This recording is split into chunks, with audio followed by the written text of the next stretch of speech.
even though you don't know it, you're working with the atmosphere around you. If it's a warm day, a cool day, a rainy day, whatever, the clay is more susceptible to all those elements than maybe we are. But I'm sure we are too, in a huge way, that I just haven't got knowledge on it. But I know with clay, it's got a fantastic memory. I'm losing my memory, I think, because I can't remember where I put half my things. And I used to be able to remember conversations from 3 weeks ago. Anyway, but clay has a memory.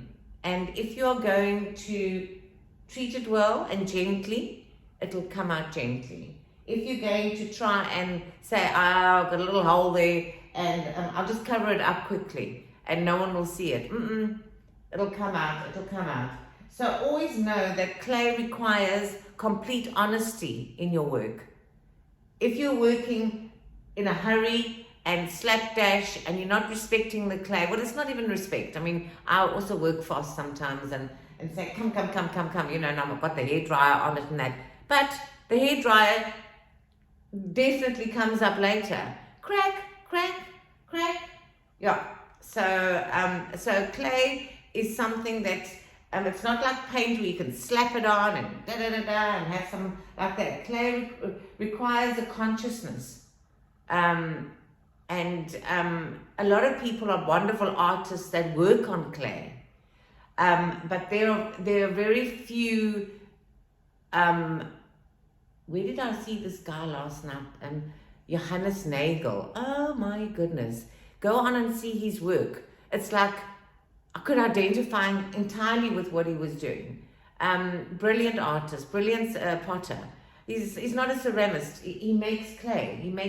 Ceramists are people maybe that dip in molds and they paint beautiful things on it and that. But a potter is another art journey, and one mustn't forget that.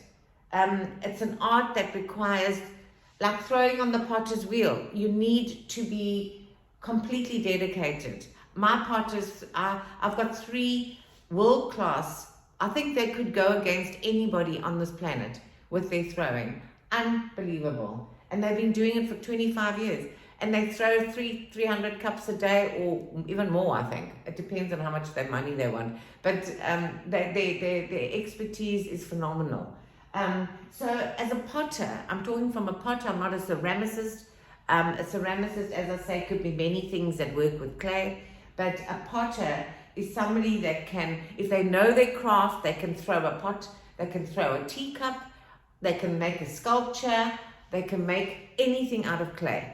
They're one with the clay. I'm one with my clay now. I can probably build this with myself in a subconscious state, but and it's an extension of my complete energy clay.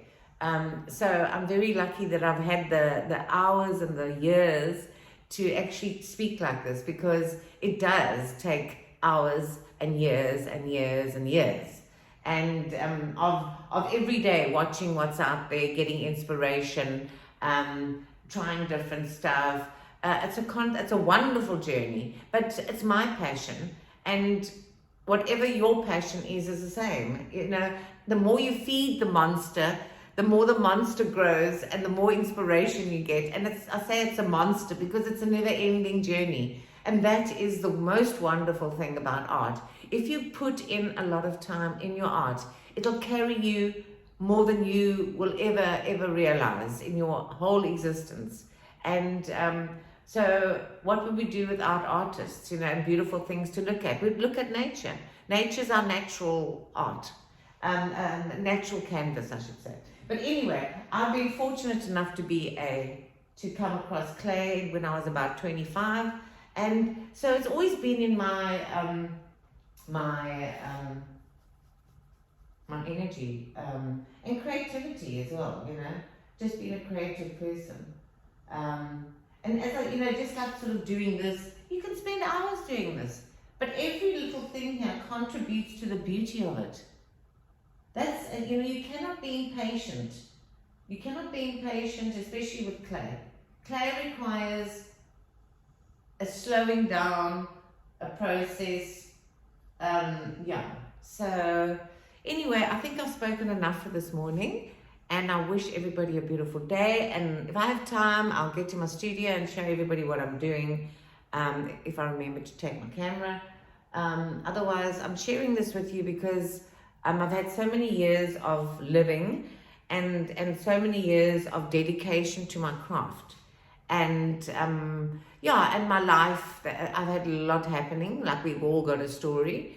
My story's just like everybody else's, just probably different, obviously. And yeah, so I'm going to be sharing my art mainly with you, and what I do as an artist. Yeah, so cheers. This is a cup that we made for Soho House in London. It is one of my best cups. I love drinking out of it. And it's clay. So everybody always says, I don't know why I like the feel of it. It's organic, it's alive. It's giving you energy. It's not taking energy, it's giving you energy.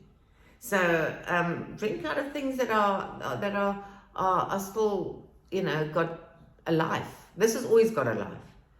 I can't take it away. It's got its own life. And now I've got my hands on it. It's giving me energy and I'm giving it energy. So in fact, clay gets better as it gets older, if that's possible. Anyway, right. I will chat to you later.